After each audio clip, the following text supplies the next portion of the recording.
If he shows up and does the exact right thing, he can win the fight. If he don't do the right thing, which I don't see him doing, I don't know why he would at this point in his career. I don't know. Spectacular. I told everybody Terence Crawford's pound for pound #1. Most journalists and writers in the sport have ranked Terence Crawford. Difficult. He needs to handle and maintain the speed and improve his power. That's what I did. Like, maintain your speed and improve your power. Roy Jones Jr. has made it clear that Crawford will crush Floyd Mayweather in a potential bout. He believes Terence "Bud" Crawford has everything it takes to dismantle Floyd Mayweather. In Roy's eyes, Crawford's sharp instincts, power, and ability to adapt inside the ring would force Floyd out of his comfort zone. He thinks Floyd's perfect record was built on avoiding fights with guys who could truly test him. And Crawford, according to Roy, is exactly that test. You're leaning towards Crawford, is that correct? I'm not saying I'm leaning toward him. I love both guys. Both guys are great fighters. Well, I can't say I'm leaning. I am leaning toward Crawford. I am. And not because Canelo is not a great fighter, but because I don't know. There's a lot of I don't knows about Canelo. You feel me? So I don't know if Canelo's hungry. I know Bud is hungry. Bud stays hungry. I don't know if Canelo's hungry. Bud has never got the recognition for what he deserves like Canelo has. You understand me? So Bud is still hungry for that recognition. When you're hungry like that, a determined man, it's very hard to detour.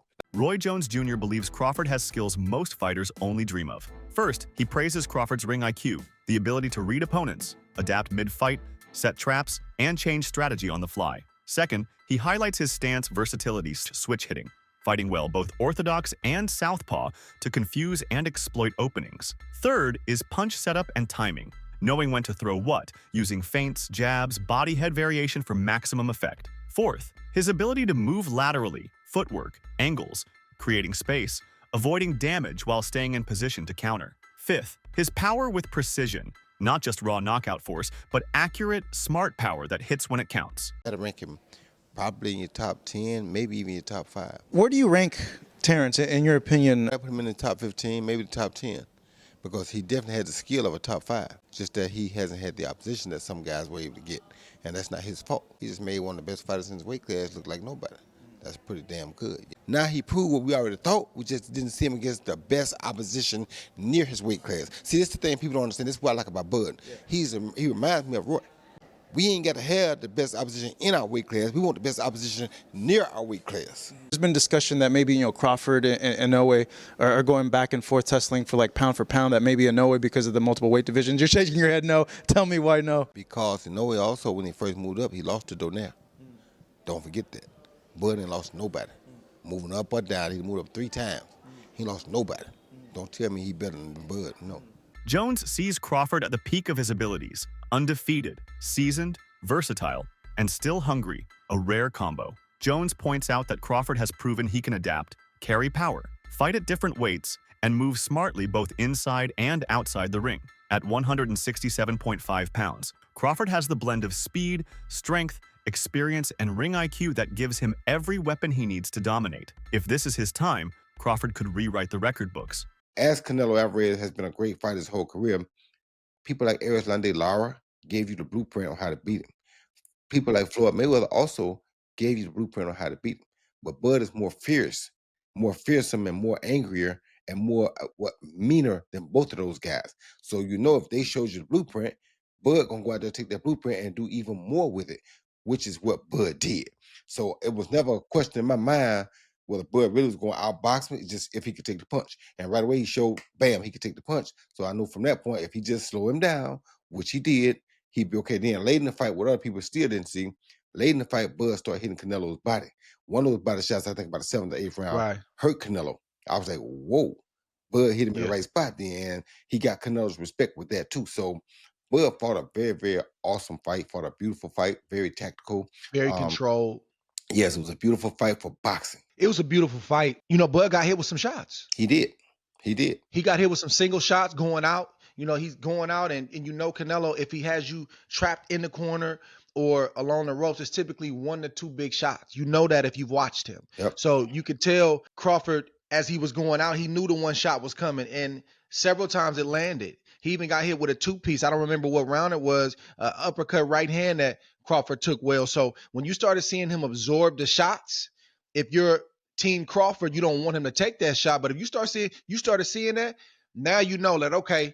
And I think that's what gave Crawford the green light to stay there a little bit longer. He smiled about it. He smiled about it. Yeah. And sometimes that smile can be a lie. And sometimes that smile can mean what I think it meant for Crawford, which is, oh, that's not as bad as I thought it was. Critics argue that a fight of this nature might undermine Crawford's legacy. They believe that instead of building on his historic victories, such as dismantling Errol Spence and outclassing Canelo, he would be chasing financial rewards rather than competitive glory. This perception stems from the fact that Mayweather's recent career has centered on high-paying exhibition fights rather than meaningful legacy bouts. Analysts point out that Crawford has worked too hard to risk being seen as someone prioritizing money over history. But critics point out the timing of some of those victories. For example, Canelo was only 22 and still early in his development when he fought Mayweather, and Pacquiao revealed he sustained a right shoulder injury several weeks before facing Mayweather in 2015, which hampered his performance. Additionally, Mayweather's reluctance to grant rematches, especially with Pacquiao, left many fans feeling there were unresolved what-ifs. By contrast, Terence Crawford has often defeated opponents widely regarded to be at or near their peak when he faced them, enhancing the perception that his achievements are against high-quality, in-form rivals. Floyd Mayweather is still greater than Terence Crawford. We need to really talk about this now. A lot of you guys are putting Crawford a bit too high. If you want to say Crawford could beat Floyd, I'm more open to that conversation, but when you're lining up the careers, I'm going to say Floyd every time. While they're both 5 division, Bud has become 3-time undisputed, but he's only fought 10 world champions to Floyd's 25 world champions. You can't take away the 5 division, 3-time undisputed. In terms of accolades, yeah, he probably gets the nod over Floyd. I say their accolades are about relative, considering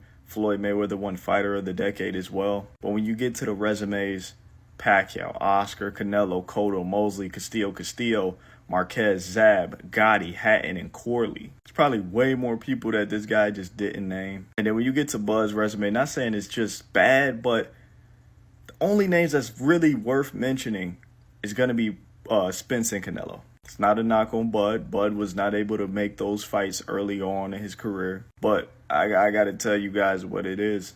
Bud's resume just doesn't line up with Floyd's. Take their top 20 wins. Bud don't even got 20 wins to really sit here and name. Floyd got a good 20-something plus. Bud probably got about 10 wins that we could really sit here and name. Floyd's still greater than Bud in my opinion.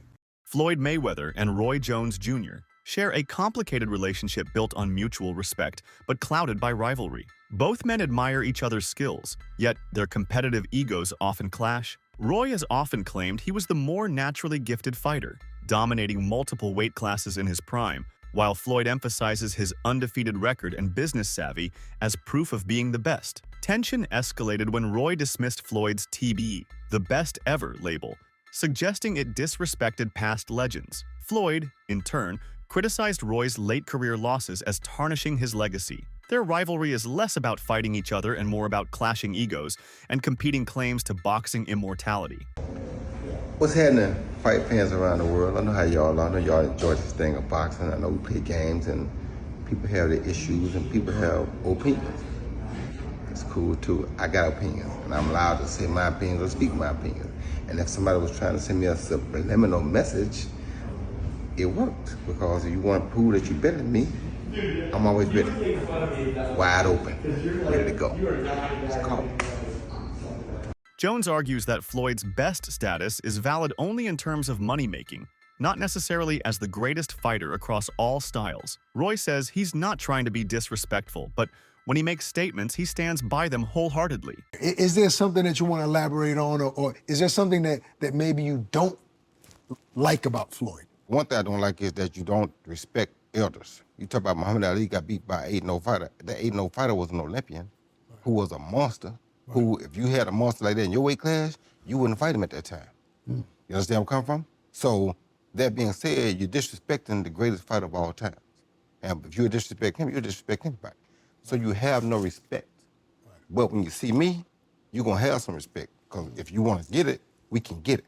I'm willing to go earn my respect. But I didn't hear you say anything disrespectful about Floyd. I never do. I'm not the disrespectful type of guy. That's not who I am. I'm the type of guy. The reason I'm not disrespectful is because when I say something, I'm ready to die for it. So if I say this, I'm willing to die for this. You understand me? You If stand I on it. I stand on it. You understand me? I'm not, like I said, I don't think LeBron is not a great player. I'm not one of the greatest players of all time.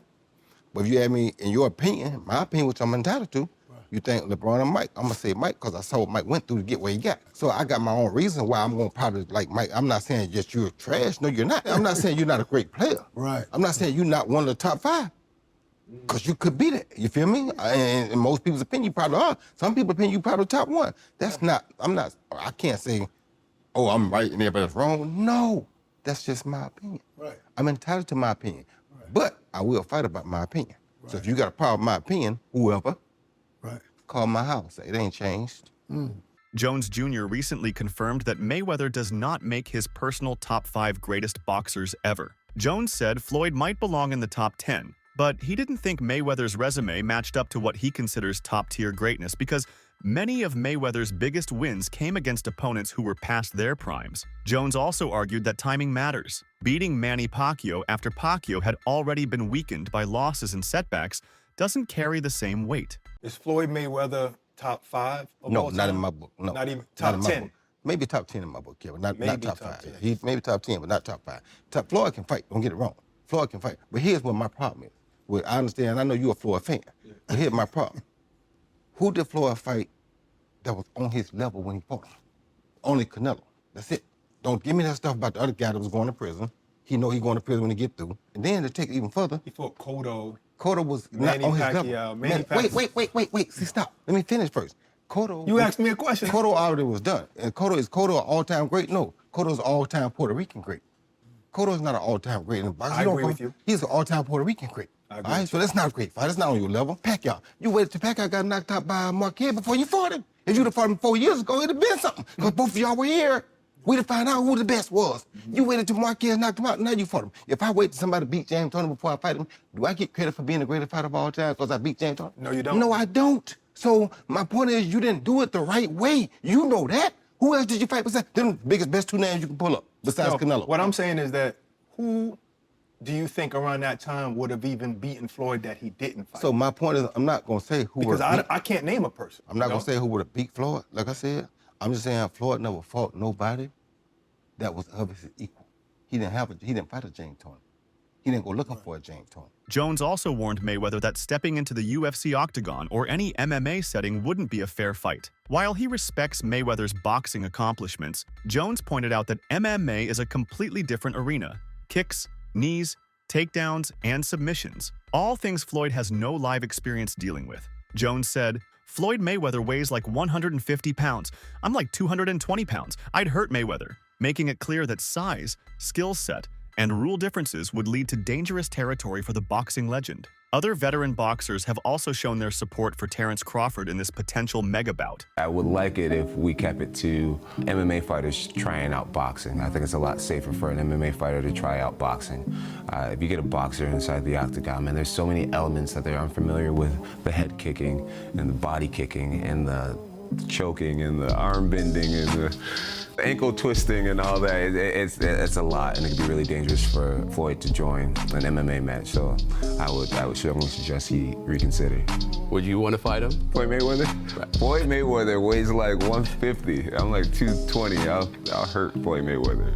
Jim Lampley recently drew a major comparison, saying Terence Crawford reminds him of Sugar Ray Robinson, one of boxing's all-time greats. Lampley praised Crawford's uncanny ability to balance, maintain position, and unleash counterpunches with serious power traits few fighters have shown as consistently since Robinson. Floyd had a lot of craft that mimicked some of the things that Sugar Ray did. So does Terence. And Terence is psychologically a latter-day Sugar Ray Robinson. He has the same kind of capacity to be charming and then in the next 30 seconds to turn on his fire. And that, I think, is part of what he's going to take into the ring against Canelo. Ooh. David Benavidez believes that Crawford belongs on boxing's Mount Rushmore, now that he has secured undisputed status in 3 divisions. He points to Crawford's unbeaten record, his ability to perform at high levels across different weight classes, and his victory over Canelo as a proof of greatness. In David's eyes, those achievements move Crawford out of debates and into legend territory among the all-time greats. First of all, I just want to give Terence Crawford a great congratulations. You know, he's reached a part in history that only so many fighters get to even accomplish in boxing. You know, he's one of the greatest of all time. There's nothing, you can't take that away from him. Terence Crawford should be on the Mount Rushmore in boxing because not only did he go up 3 weight classes, he beat one of the best fighters of this generation. I don't remember any time in history where anybody has come up from 147 pounds and won the super middleweight championship. Not only just won, but the undisputed. He's won every single title. So, you know, man, that man, not only is he a great fighter, but you could tell in that fight by seeing this combination right now how much of a dog he is. You know what I mean? And I think a lot of fighters could take a lot of notes from Terence Crawford, not only physically, but take notes in the heart aspect. And I give it all up to Terence Crawford. You know, he's one of the greatest of all time. And, you know, we salute Terence Crawford. Shane Sugar Mosley has made a strong case that Crawford edges out Mayweather as the more complete boxer nowadays. He argues that Crawford's physical tools, greater size, reach, and toughness offer advantages in a potential matchup. Mosley also praises Crawford's ability to fight effectively from both stances, his adaptability, and his willingness to mix power with finesse. While Mayweather's defensive brilliance and ring IQ remain elite, Mosley believes Crawford's aggression, punch variety, and weight class versatility give him the upper hand in a showdown. You fought both Canelo and Mayweather. You fought them both. Who did you think was better, Canelo or Mayweather? I know that's Canelo was saying it was Crawford better than Mayweather. I was very impressed with Canelo at 21, but Mayweather was still technically more sound. I think Crawford is better. It would have been a tough fight, but I think Crawford would have had the edge over Mayweather because of the long arms and because it's bigger. But Mayweather is definitely a technician. I mean, like Crawford said, you know, Mayweather has his era, and Crawford, this is his era. Virgil acknowledges Crawford as one of the greatest in boxing. He believes few, if any, fighters at that weight can beat Crawford except, perhaps, himself. Ortiz admires Crawford's blend of skills, intelligent ring craft, sharp punching, and physicality that holds up even when moving up in weight. While he respects the challenge Crawford presents, Ortiz also seems confident, positioning himself as a legitimate threat. Since defeating Canelo to become the undisputed super middleweight champ, Terence "Bud" Crawford is seen by many as the most dangerous opponent in boxing. Fighters often avoid taking on opponents who threaten their legacy or risk tough losses. Crawford has called out names like Boots Ennis and accused Canelo of dodging David Benavidez and Jermall Charlo. His promoter and others say negotiations fall through because potential opponents fear the defeat or the style mismatch. I don't think he is, but if he beats Canelo, he'll be like my #1 fighter of all time. You don't think Crawford beats Canelo? I don't think so. And look, hear me out. I respect Crawford and everything that he's doing, but he just moved up from 147, so I'm just going to treat him as a 147-pounder. He's jumping up 3 weight classes to fight someone who was like the #1 fighter in all of boxing, you know. The jump would be hard, even if it was just like some top 10, right, yeah. You know. Bud, would you say he's a very smart fighter? Yes. Very calculated, Yes. right? Don't you think that maybe he sees something that most people aren't seeing? I think he does, but the thing is he going to be able to even like to capitalize on it? Because he's a smaller fighter, and look, I think people are thinking at the aspect of, can Crawford do it? Yes, I think he can do it, but can Canelo do it? And I think he has a bigger chance of doing it than Crawford does. It favors him. Now, Canelo, he has obviously the size advantage, the strength advantage, intellect. I think Crawford edges him out in IQ. I just think the weight difference is going to be the deciding factor here. I mean, like, when I seen Canelo's check hook against Berlanga, that shit was like this. You know, and Canelo's not slow either. Like, this shit was, I didn't see that coming at all. He just dropped him, and I was just like, damn, he still got it. I just think that Crawford just bit off a little more than he can chew, but if he can chew it and he beats him, which I think he can. I'm not saying he can't. I'm not saying he has 0% chance. I'm just thinking Canelo wins. But if he does, he will be my #1 fighter of all time. Wow, I always knew that you had a lot of respect and admiration for him. Meanwhile, some fighters and analysts praise Floyd Mayweather not just for his speed or defense, but for his mindset. They argue that what really made him formidable was his unshakable self-belief, the conviction that he could beat anyone. For example, Tony Jeffries has pointed out how Mayweather's confidence and mental edge allowed him to control fights before they began. Mindset, they're really confident, they really believe in themselves, but you need more than that mindset. You need to have the full package of everything that I'm talking about, what Floyd has got. Fighters should only want to get better. The more you win, the more you should work hard. If you think about losing, you're going to lose. All I ever thought about was winning. So that's all I know. Floyd would visualize his success before he even stepped into the ring. There was no alternative to him but winning. And this mindset isn't just for boxing, it's for all walks of life. And I've actually done a full video talking about how I used this mindset of visualization to win my Olympic medal. And it was an absolute game changer.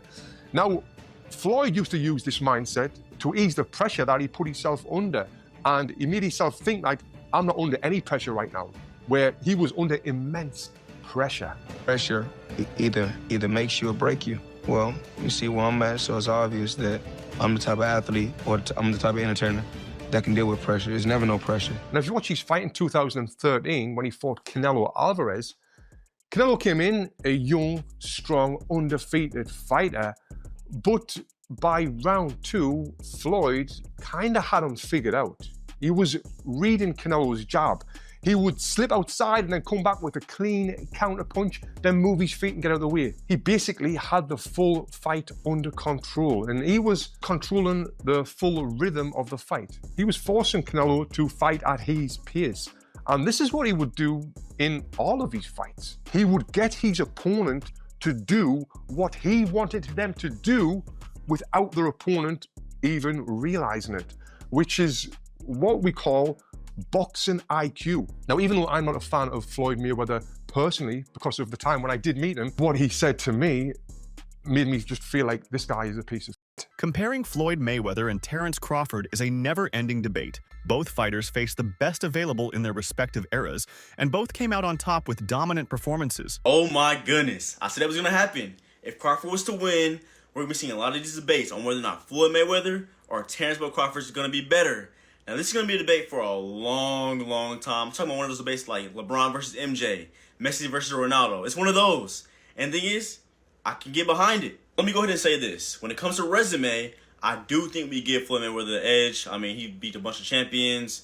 He reigned for a long time. While Crawford, his resume is heavily criticized, and he's just not getting, his kind of respect for beating Errol Spence and Canelo Alvarez. But if we're talking strictly off of skills, this is where things get really, really tough to talk about. I think a fair assessment of this matchup would be Floyd Mayweather wins from 135 and 140, while Crawford wins from 147 to 154. And I say that because I feel like Floyd's style changed once he got to welterweight. He became a more defensive fighter, and he just wasn't as much focused on offense. And knowing this, I feel like Crawford would have had a much better chance of handling him. And we all know, Crawford was an absolute monster at welterweight. But hey, man, like I said, this is going to be a debate for a very long time. I can't wait to hear all the talk about it, but I'm curious on your thoughts. Who you think wins in the fight, Floyd or Terence Crawford? Let's talk about it, and follow me for more Boxing Talk. Who do you think edged the legacy debate? Mayweather with a perfect record and calculated matchups, or Crawford by beating top contenders at their peak? Drop your thoughts below.